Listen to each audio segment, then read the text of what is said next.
Macca simore nogas e jeetati.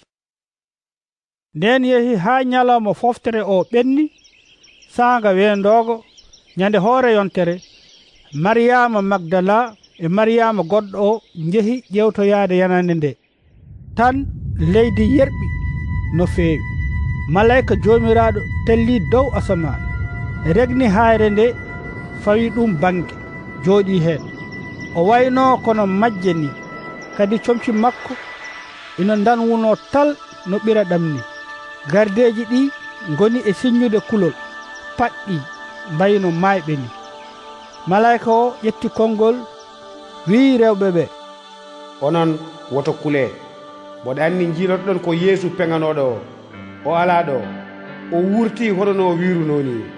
Ngare jiye nokku molilino o, jawnoɗe jahon mbiyon almuɓe makko ɓe o wurti te mawo adoyo on Galile, ko toon jeyoyton mo. Ko ɗum joginomi ko mboɗo haalana on. ɗon e ɗon ɓe gummi ɗo yanande to tawi kulol e weltare mawde ina jiiɓodiri e ɓerɗe maɓɓe. ɓe dogi ɓe nawani almuɓe makko ɓe on kabaru. Tan Yeesu fotti e maɓɓe wiiɓe, on calminama. ɓe ɓattimo ɓe nangi e koyɗe makko ɓe cujjanimo. E on saha o wiiɓe, woto kule, jehe mbiyoye bandiraɓam ɓe yo kuccu Galile, ko toon ɓe jiyatami.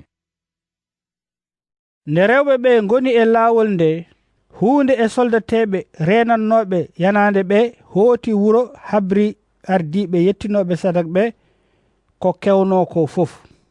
Ardiɓe yettunoɓe sadak ɓe mbaddi e hohoɓe ɓe. Caggal nde ɓe kawri e konngol, ɓe jeeni soldateɓe ɓe kaalis jonɗo. ɓe mbi ɗumen, mbe toon ko almuɓe makko ɓe ngari nder jemma, tawi oɗon ɗaani gujji ɓandu makko. Te so gornere o nani ɗum, mamin pool ɗum e haala, min danda on e kala saɓɓa. soldateɓe ɓe ƴetti kaalis o mbaɗiri no mbiya ni.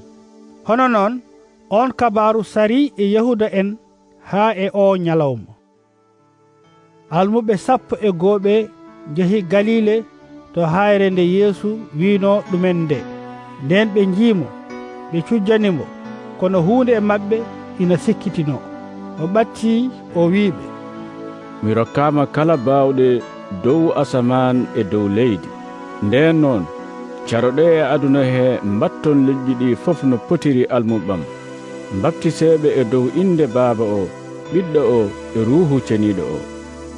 Te jangineɓe rewde ko jamirmi on ko fof.